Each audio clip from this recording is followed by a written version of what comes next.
കർക്കിടക വാവിനെ കുറിച്ച് പലരും പല അഭിപ്രായങ്ങളായിരിക്കും പറയുന്നത്. കർക്കിടക വാവ് എന്താണെന്ന് വെച്ചാൽ നമ്മൾ പിതൃക്കൾക്ക് വേണ്ടി, നമ്മൾ മരിച്ചുപോയ പൂർവികർക്ക് വേണ്ടി സ്മരിക്കുന്ന ഒരു ദിവസമായിട്ടാണ് കണക്കാക്കുന്നത്. ഈ കലിയുഗത്തിൽ അവർ വന്ന് ജനിച്ചതും നമ്മളോട് അവർ ചെയ്ത തെറ്റുകളും പുറത്തു എന്ന രീതിയിൽ നമ്മൾ അവരെ സ്മരിച്ചുകൊണ്ട് അവർക്ക് വേണ്ടി നടത്തുന്ന ഒരു ബലിതർപ്പണമാണ് കർക്കിടകവാവിന് നടത്തുന്നത്. അത് ആദ്യം തന്നെ മനസ്സിലാക്കണം. കാരണം എന്താണെന്ന് വെച്ചാൽ നമ്മൾ അവരെന്തെങ്കിലും ചെയ്തിട്ട് കലിയുഗമാണ് ചെയ്തിട്ടുണ്ടെങ്കിൽ അത് നമ്മൾ പുറത്തു എന്ന രീതിയിലാണ് അവരെ സ്മരിച്ചുകൊണ്ട് അവരെ ഓർക്കുന്നു, അവരെ ഇഷ്ടമാണ് എന്ന രീതിയിലാണ് അവർക്ക് ബലിതർപ്പണം നടത്തുന്നത്.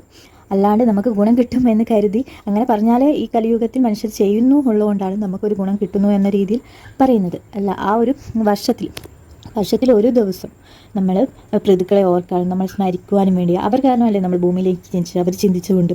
അപ്പം അവർക്ക് നമ്മൾ നോക്കേണ്ട കടമയും അവർക്കുണ്ട്. അവർ വേണ്ടാന്ന് വെച്ചാൽ നമ്മൾ ഈ ഭൂമിയിലേക്ക് ജനിക്കാൻ സാധ്യത വളരെ കുറവുള്ള ആൾക്കാരാണ്. അപ്പോൾ ആ പിതൃക്കൾ നമ്മളോട് എന്തെങ്കിലും അവർ ചെയ്യേണ്ട കടമ ചെയ്യാണ്ട് പോവുകയോ അതിൻ്റെ വേദന ഉണ്ടോ, അവരുടെ മനസ്സ് വേദന ഉണ്ടെങ്കിൽ അത് നമ്മൾ ക്ഷമിച്ചു, അതിൽ നമുക്ക് ഒരു കുഴപ്പമുള്ള ഇല്ല എന്ന രീതിയിലാണ് നമ്മൾ ദർപ്പണം നടത്തുന്നത്. ഈ ദർപ്പണം നടത്തുന്ന സമയത്ത് അവർക്ക് പിന്നെ ആത്മശാന്തി കിട്ടുന്നു എന്നാണ് അർത്ഥം. പിന്നെ അവർക്ക് പുതിയൊരു ജന്മത്തിൽ നല്ലൊരു പുതിയ ജന്മം കിട്ടുവാനും വേണ്ടിയാണ് നമ്മളിത് ചെയ്യുന്നത്.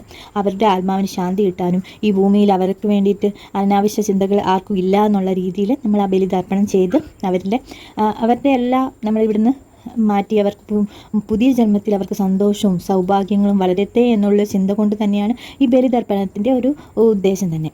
അവരെക്കുറിച്ച് ചിന്തിക്കുക ഒക്കെയാണ്. ഈ ഭൂമി എന്ന് പറഞ്ഞാൽ കലിയുഗമാണ്. കലിയുഗത്തിൽ പല പ്രശ്നങ്ങളും പല ഇതും ഉണ്ടാവും. ഇപ്പം നമ്മൾ മാതാപിതാക്കളെ കണ്ടിട്ടായിരിക്കും ഓരോ മക്കളും വളരുന്നല്ലേ. നമ്മൾ പറയും മാതാപിതാക്കൾക്ക് നമ്മൾ കൊടുത്തില്ല, മാതാപിതാക്കൾക്ക് കൊടുത്താലേ മക്കൾ തിരിച്ച് അവർക്ക് ചെയ്യുകയുള്ളൂ അല്ലേ.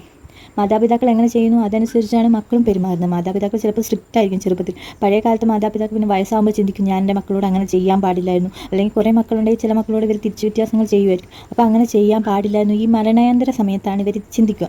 മരിക്കുന്ന ആ വേളകളിൽ അവർ ചെയ്ത തെറ്റുകൾ ചിന്തിക്കുക. അയ്യോ ഞാൻ ഇങ്ങനെ ചെയ്തുകൊണ്ടാണല്ലോ എനിക്ക് ഇങ്ങനെ സംഭവിച്ചു. ആ തെറ്റുകൾ ചിന്തിച്ചായിരിക്കും അവർ ഈ മരണപ്പെടുന്നത്. ആ മരണപ്പെടുന്ന സമയത്ത് എന്നാലും നമ്മൾ അവരെ ഓർക്കുന്നുണ്ട്, അവരിതെല്ലാം ചെയ്തിട്ട് നമ്മൾ അവരെ ഓർക്കുന്നുണ്ട് എന്ന രീതി ബലിതർപ്പണം ചെയ്തു കഴിഞ്ഞാൽ അവരുടെ ആത്മാവ് നിത്യശാന്തിയോടെ പുതിയൊരു ജന്മത്തേക്കും പുതിയൊരു ലോകത്തേക്കും കടന്നു ചെല്ലുകയാണ് ചെയ്യുന്നത്.